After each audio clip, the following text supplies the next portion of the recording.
कुछ भक्त लोग समय निकालकर जरूर पढ़ें। और पढ़ने के लिए धन्यवाद। भगवान शिव की कथाएं और गरुड़ पुराण का सत्य। जब महादेव ने एक आत्मा को अंधकार से मोक्ष तक पहुंचाया।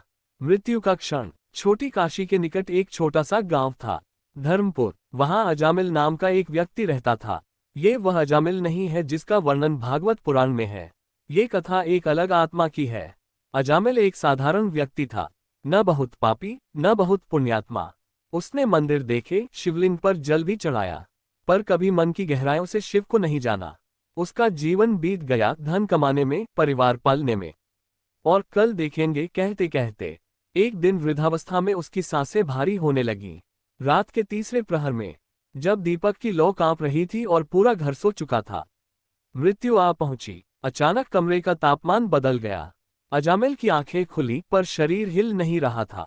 तभी उसने देखी दो भयानक आकृतियां, काले शरीर, लाल नेत्र और हाथों में भाले। यमदूत और गरुड़ पुराण का सत्य।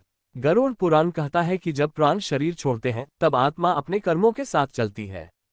कोई पुत्र, कोई धन, कोई शरीर साथ नहीं जाता। यमदूत बोले, अजामिल, तेरा समय पूर्ण हुआ, अब तू अपने कर्मों का फल भोगेगा। अजामिल कांप उठा, मैंने कौन सा बड़ा पाप किया? मैंने किसी को मारा नहीं, चोरी नहीं की।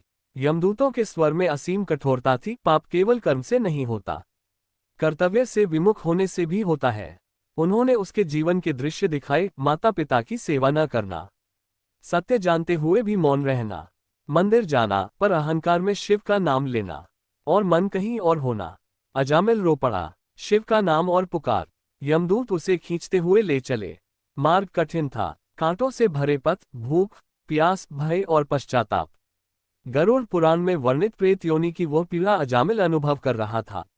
उसी पीड़ा में उसके मुख से अचानक निकला, हे शिव, अगर तू कहीं है तो मुझे छोड़ देना। यह कोई मंत्र नहीं था, यह कोई विधि नहीं थी, यह तो एक टूटे हुए हृदय की पुकार थी।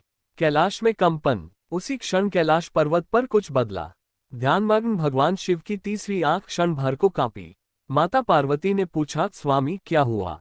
शिव ने नेत्र खोले, देवी, किसी आत्मा ने मुझे स्मरण नहीं बल्कि पुकारा है। नंदी ने सिर झुकाया, प्रभु क्या वह आत्मा मोक्ष के योग्य है? महादेव मुस्कुराए, मोक्ष योग्यता से नहीं, सच्चे पश्चाताप से मिलता है। यमलोक में महादेव का प्रकट होना। यमदूत अजामिल को यमलोक पहुंचा चुके थे। चित्रगुप्त ने कर्मों का लेखा खोला, पुण्य है पर अधूरे, पाप है जो अज्ञान में किए गए। यमराज गंभीर हुए, तभी आकाश में भस्म की सुगंध फैल गई। एक दिव्य प्रकाश प्रकट हुआ, ओम नमः शिवाय। यमलोक स्तब्ध था। साक्षात भगवान शिव वहां प्रकट हुए। जटाओं में गंगा, कंठ में विष और नेत्रों में करुणा। यमराज सिंहासन से उतर पड़े, प्रणाम महादेव। शिव बोले, यह आत्मा अभी पूरी तरह पतित नहीं हुई, इसे हमें दे दो। यमराज ने विनम्रता से कहा, प्रभु कर्म का नियम। शिव का स्वर शांत था, कर्म का नियम अटल है और करुणा उसका उल्लंघन नहीं, उसका परिष्कार है। आत्मा का अंतिम प्रश्न। अजामिल कांपते स्वर में बोला, प्रभु मैंने आपको कभी ठीक से पूजा नहीं, फिर भी आप आए। शिव ने उसके सिर पर हाथ रखा, तू मुझे मंदिर में नहीं, दुख में खोज रहा था, वही सच्ची पूजा है। अजामिल फूट फूट कर रोया। शिव ने यमराज से कहा, इसे नरक नहीं, प्रायश्चित लोक दो। गरुड़ पुराण में वर्णित है कि कुछ आत्माएं नरक नहीं जाती बल्कि ज्ञान और पश्चाताप के लोक में अपने दोषों को समझती हैं।